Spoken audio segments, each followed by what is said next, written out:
नमस्कार. आजच्या एपिसोडला जर शॉर्टमध्ये एक्सप्लेन करायला जाऊ तर राजेशने जो काही प्लॅन केलेला असतो तो बरबाद होतो. त्याला जिथे लाखो भेटतील तिथे त्याला फक्त 10,000 रुपयावरती सेटलमेंट व्हायला लागते. मीनवाईल मामींना समजतंय की बाबा आपला जो बॉक्स आहे तो गेला आहे आणि त्या सगळा राग ईश्वरीवरती काढायला जातील, पण त्याच्यामध्ये खूप सारे तमाशे होणार आहेत. आणि मीनवाईल सगळ्यांना असं डाऊट येतोय की मामीचं नेमकं आहे तरी काय, ज्यामुळे त्यांनी एवढा तमाशा घातलाय. चला बघूया डिटेलमध्ये आजच्या एपिसोडमध्ये काय काय घडले. नमस्कार. आजच्या भागात आपण बघणार आहोत तो स्क्रॅप डीलर म्हणायला लागतो, तुम्हाला काय वाटलं सर ते सामान अँटिक आहे का?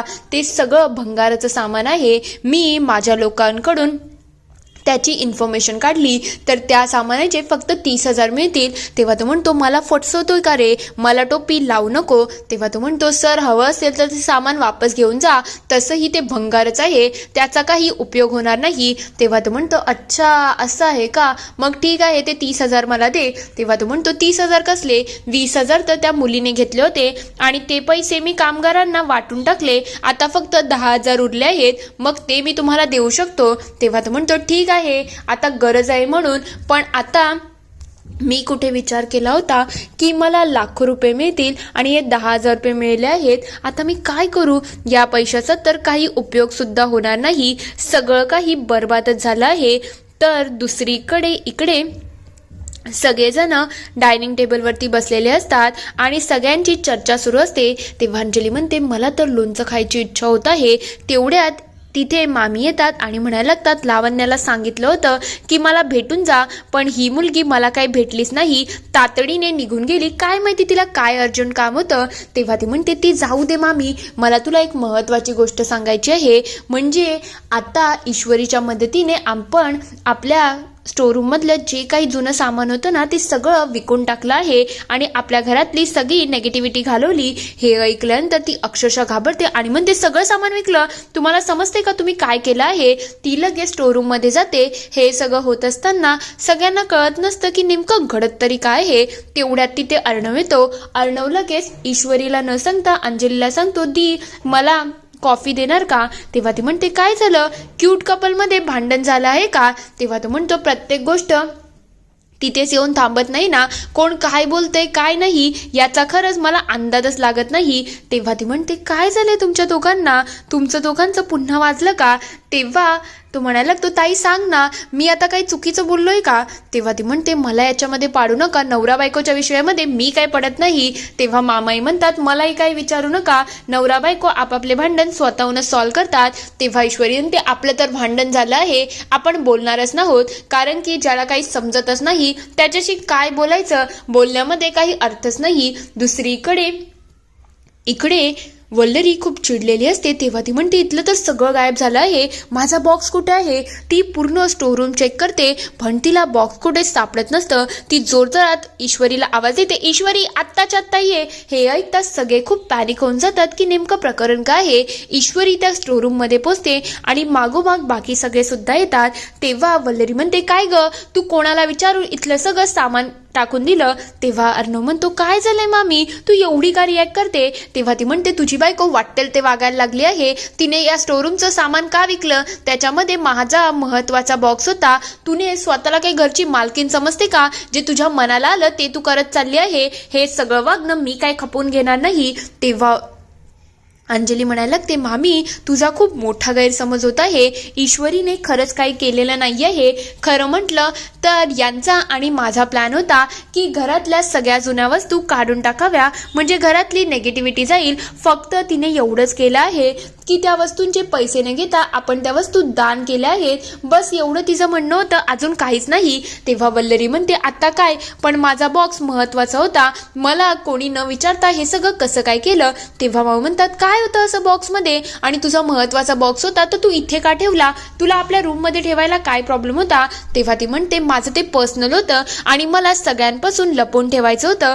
तेव्हा माऊ विचारतात काय लपवून ठेवायचं होतं, नेमकं प्रकरण काय आहे? तेव्हा ती म्हणते तुम्ही कोणी तोंड चालू नका, मी काय सांगते, माझ्यासाठी तो बॉक्स महत्वाचा होता, माझ्या जुन्या काही आठवणी होत्या आणि त्या मला सगळ्यांपासून कोणाला त्रास होऊ नये म्हणून मी ते ठेवल्या होत्या.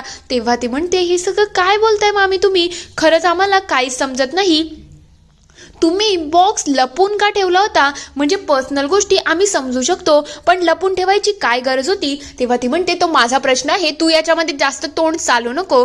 तेव्हा मग म्हणतात काय झालंय तुला वल्लरी, एक छोट्याशा बॉक्ससाठी तू एवढा तमाशा करते, हे काही बरोबर वाटत नाही. तेव्हा अर्णव म्हणतो मामी तू रिलॅक्स हो, एवढी चिडचिड करायची गरज नाही आहे. दी तू एक काम कर, ते जीजूंच्या ओळखीचे स्क्रॅप डीलर होते ना त्यांना फोन कर, बघ मामीचा बॉक्स मिळतो का. तेव्हा अंजली म्हणते थांबा जरा मामी, मी आत्ताच्या त्यांना फोन करते आणि यांना विचारते, जर होत असेल तर तुझा बॉक्स नक्की वापस येईल. हे सगळं झाल्यानंतर वल्लरी खूप चिडलेली असते. तेव्हा ती म्हणते ईश्वरीला आणि अर्णवचं नातं बर्बाद करण्याचा माझ्याजवळ जो हुकुमाचा इक्का होता तो माझ्या हातून निघून गेला आहे. आता त्याला मिळवल्याशिवाय मी काय शांत बसत नाही, नाहीतर माझ्या हातातून सगळं निस्तरून जाईल. ती खूप चिडून गेलेली असते. तर दुसरीकडे इकडे राजेश विचार करत असतो, हे 10,000 रुपये त्या माणसाला दिले तर काही उपयोग होणार नाही, कारण की तो अजूनच माझ्या घशावरती येईल. त्यापेक्षा मी एक काम करतो, घसा चोळा करून घेतो, कारण की तेच बरोबर आहे. पण ही माझी बिंडोक बायको का बरं मला फोन करते? जाऊ दे, एकदा बघू दे काय आहे. बोला राणी सरकार, काय तुमचं काम आहे? तेव्हा ती म्हणते अहो, आपण त्या स्क्रॅप डीलरला सगळं सामान दिलं आहे ना, त्यामध्ये मामीचा एक महत्त्वाचा बॉक्स होता. तुम्ही एक काम करता का, तो बॉक्स मिळतो की बघता का? तेव्हा तो म्हणतो कसा काय तो बॉक्स मिळेल, पण ठीक आहे जाऊ दे. तो बॉक्स गेला म्हणजे अजून 10,000 रुपये कमी होतील. तुला काय म्हणायचं आहे, त्यांनी न बघता हे सगळं केलं का? तेव्हा ती म्हणते जेव्हा हे सगळं विकत होती तेव्हा मामी नव्हती ना तिथे, त्याच्यामुळे तिला काही आयडियाच नाही आहे. तुम्ही ट्राय करा ना, ते बॉक्स मिळतो का? तेव्हा तो म्हणतो ठीक आहे, काही हरकत नाही, मी प्रयत्न करतो, झालं तर तुला नक्कीच कळवतो. पण थोडं कठीण वाटतंय, कारण की ती लोक एवढा वेळ सामान ठेवत नाही, ती विकून देतात. तेव्हा तो म्हणायला लागतोय हे सगळे तर माझे डाचे आहेत. आतापर्यंत कितीतरी लोकांना मी सांगितलं आहे, प्रयत्न करतोय, पण मी कोणासाठी कोणतेच प्रयत्न करत नाही. आणि तू तर त्याच्यामध्ये सगळ्यात जास्त बावळट आहे. तुला फसवणं, तुला फिरवणं माझ्यासाठी खूप सोपं आहे. आता तर पहिले मला घसाओला करायचा आहे. तो लगेच तो घसाओला करण्यासाठी तिथून निघून जातो. दुसरीकडे ईश्वरी इकडे झाडांना पाणी देत असते, पण ती अक्षरशः चिडलेली असते. तेव्हा तिथे अर्णव येतो आणि म्हणायला लागतो काय ग, झाडांना एवढं जास्त पाणी देते का? तेव्हा ती म्हणते कमी पाणी दिलं तरी झाडं कोमेजतात आणि जास्त दिलं तरी प्रॉब्लेम आहे. आता मी काहीतरी तर करते ना. तेव्हा तो म्हणतो काय झालं ईश्वरी तुला, तू प्रत्येक गोष्टीमध्ये चिडचिड का करते?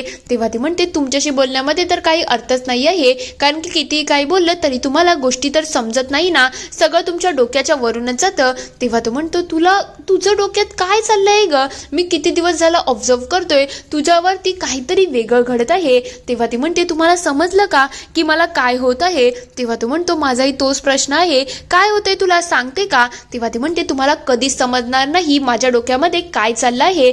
तेव्हा तो म्हणतो अगं तू सांगशील तेव्हा तर समजेल ना, मी काय अंतर्यामी तर नाही, मला सगळं समजायला. मुलांचा प्रॉब्लेमच हा असतो की त्यांना नाही समजत काही, म्हणून तर मेन प्रॉब्लेम आहे. तेव्हा अर्णवला आठवण येतं की सतत ईश्वरी संसार प्रपंचाबद्दल बोलत आहे. तेव्हा तो म्हणतो काय ग, मला एक सांग ना, तुझं रिलेशनबद्दल काय मत चाललं आहे, जे तू सतत येऊन जाऊन प्रत्येक गोष्ट रिलेशनशिपवरती आणते? तेव्हा ते म्हणते तुम्हाला काहीच समजत नाही ना, सोडा, मला याच्याबद्दल काही बोलायचंच नाही आहे. तेव्हा तो म्हणायला लागतो मला सांग ना, तुझं संसार आणि प्रपंचाबद्दल काय म्हणणं आहे? तेव्हा ती म्हणते माझं जे म्हणणं आहे ते मला माहिती आहे, तुमच्या डोक्यामध्ये काय आहे ना ते तुम्ही क्लिअर करा. ईश्वरी तावा तावा तिथून निघून जातच असते. तेव्हा अर्णव तिला थांबवतो, ईश्वरी ऐकते का? तेव्हा ईश्वरी विचार करते आत्ता तरी हे बोलतील का? अर्णव विचार करतो सांगून टाकू का हिला माझ्या मनातलं की मला ही खूप आवडते, आपण सुखी संसार करूया. तेवढ्यात ईश्वरी मागे वळते. ते बघता अर्णव अक्षरशः घाबरतो आणि म्हणतो बरं झालं काही सांगितलं नाही, नाहीतर वचकन पुन्हा माझ्या अंगावरती आली असती. पण काहीतरी नक्कीच घडत आहे जे मला समजत नाही आहे. तर दुसरीकडे ईश्वरी इकडे नम्रताला कॉल करते आणि म्हणायला लागते ताई मला आता कंट्रोल होत नाही आहे, माझं डोकं फुटेल, पण या अर्णव सरांना काही कळणारच नाही. तेव्हा ती म्हणते अगं मुलं अशीच असतात, आणि जर तुला एवढा प्रॉब्लेम होत असेल ना तर तू एक काम करू शकते. तेव्हा ती म्हणते ताई मी काय करू ग, मी सगळे हिंट देऊन झाले, गेले 2 दिवस झाले मी प्रत्येक गोष्ट तिथेच घेऊन येते, पण तरी सुद्धा त्यांना काहीच कळत नाही. तेव्हा ती म्हणते हे बघ मुलं थोडीशी अशी कमजोरच असतात या गोष्टीमध्ये, ते स्वतःहून येत नाही, तर तू एक काम कर ना, तू त्यांना विचार ना आणि सांग तुझ्या मनातलं. तेव्हा ती म्हणते ताई नको ग, खरंच मला समजत नाही मी काय करू. दुसरीकडे आकाश इकडे आवरावर करत असतो तेवढ्यात तिथे वल्लरी येते आणि म्हणायला ते आकाश आपल्याला आत्ताच्या आत्ता त्या स्क्रॅप डीलरकडे जायचं आहे. तेव्हा तो म्हणतो आई मला आता मीटिंगला जायचं आहे आणि मीटिंग खरंच खूप इम्पॉर्टंट आहे. तेव्हा ती म्हणते आईसाठी तुझ्याकडे वेळच नाही आहे का? ते जावई बापू कधी त्या डीलरला शोधतील मला माहिती नाही, तू चल ना मला घेऊन आणि माझं काम करू दे. तेव्हा तू म्हणतो आई खरंच मला जमणार नाहीये, तू समज ना ग. तेव्हा ती म्हणते बरोबर आहे, आईसाठी वेळच नाही आहे कोणाकडे. ती तावातावात तिथून निघून जाते. तेव्हा आकाशी विचार करतो नेमकं आईचं चाललं तरी काय आहे जी एवढ्या बॉक्ससाठी एवढा तमाशा करते. दुसरीकडे वल्लरी इकडे मामांच्या जवळ येते आणि म्हणायला लागते अहो आकाशला मी विचारायला गेली होती पण तो काय माझ्या बरोबर येत नाही. तेव्हा ते म्हणतात तुला समजते का त्याच्या महत्वाच्या मीटिंग्स असतात ते सोडून तो तुला एक बॉक्स आणण्यासाठी जाईल का? तेव्हा ती म्हणते बॉक्स माझ्यासाठी इम्पॉर्टंट आहे आणि मला तो हवा आहे, तुम्ही माझ्या बरोबर चला. तेव्हा ते म्हणतात काय चाललंय वल्लरी तुझं, तुला नेमकं त्या बॉक्समध्ये ठेवलं तरी काय आहे जी तू एवढी पॅनिक झाली आहे? तेव्हा ती म्हणते माझ्या भावना जुळलेल्या आहेत त्या बॉक्समध्ये म्हणून मला तो हवा आहे. तेव्हा ते म्हणतात हसवते का ग, तुझ्या आणि भावना कधीपासून ग, तुझ्यामध्ये फिलिंग्स नाही आहेत हे मला खूप पहिल्यापासून माहिती आहे. तेव्हा ती म्हणते पण ते बॉक्स मला हवा आहे आणि ते बॉक्स जोपर्यंत भेटत नाही ना तोपर्यंत मी काय शांत राहणार नाही. मामाही विचार करतात नेमकं हिचं चाललं तरी काय आहे आणि त्या बॉक्समध्ये आहे तरी काय जी एवढी पॅनिक होत आहे. दुसरीकडे इकडे अर्णव आवरून खाली आलेला असतो. तेव्हा मामा त्याला सांगतात अरे मी एक चेक डिपॉझिट केला आहे आणि दुसरा तुला मेल केला आहे. अर्णव करत असतो तेव्हा त्याचं लक्ष ईश्वरीकडे असते. मामा म्हणतो काय रे काय करतोय, अच्छा बायको बरोबर सुरू आहे का, चालू दे. तेव्हा ईश्वरी म्हणते आता लोकांना करायची सवयच झाली आहे पण मी तर माझं काम करते. तेव्हा अर्णव म्हणतो मी आता जात आहे. तसंही मामा मला कामावरती जायला उशीर होत आहे. तेव्हा मामा म्हणतात अरे मी तर बाजूलाच आहे ना, मग तू एवढ्या जोरात का बोलतोय? तेव्हा तो म्हणतो की कसं आहे मी आता कामाला जात आहे मग डब्या घ्यायची गरज नाही आहे, खरं म्हटलं तर लंचपर्यंत मी वापस येऊन जाईल. तेव्हा ईश्वरी इकडे म्हणायला लागते बरोबरच आहे, मला तर खूप हौस आहे ना सकाळी लवकर उठायचं आणि सगळ्यांसाठी डबे बनवायचे. तसंही या घरामध्ये कष्ट करणारी अजून सुद्धा लोक आहेत, म्हणजे कोणी घरी येणार असेल तर त्याला येऊ द्या पण बाहेर जाणारी ही लोक आहेत त्यांच्यासाठी टिफिन बनवायला लागतो. तेव्हा अर्णव म्हणतो ग्रेट चांगली गोष्ट आहे, आता मी निघतो. तेवढ्यात ईश्वरी म्हणायला लागते जाऊ दे, तसे उकडलेल्या भाज्या खायची मला तरी हौस नाही पण अनिताताई तुम्ही उकडलेल्या भाज्या बनवून ठेवा कारण की लोक लंचला येणार आहेत ना. तेवढ्यात तिथे आकाश येतो. आकाशला बघता ईश्वरी म्हणायला लागते बघा मी तुमच्या आवडीचं वांग्याचं भरीत बनवलं आहे. तेव्हा अर्णव म्हणतो अरे अरे ते वांग्याचं भरीत कोणाच्या तरी दुसऱ्याच्याच आवडीचं आहे पण तू खा हा, नाहीतर याच्याने तू जाडा होशील. तेव्हा आकाश म्हणतो मला तर वांग्याचं भरीत आवडतच नाही. तेव्हा ईश्वरी म्हणते हे बघा मी स्पेशली तुमच्यासाठी बनवलं आहे आणि जे उकडलेल्या भाज्या खातात ना त्यांना काय माहिती वांग्याच्या भरताची मजा काय असते, म्हणून तुम्ही आवडीने खा आणि पूर्ण डबा फिनिश करा. तेव्हा अर्णव म्हणतो काय रे तुझं झालं का? तेव्हा ईश्वरी म्हणते माझं तर झालंच आहे. तेव्हा अर्णव म्हणतो मी तुला नाही त्याला म्हणतोय चल रे आकाश आपल्याला जायचं आहे ना. त्या दोघांची अशीच मस्ती सुरू असते.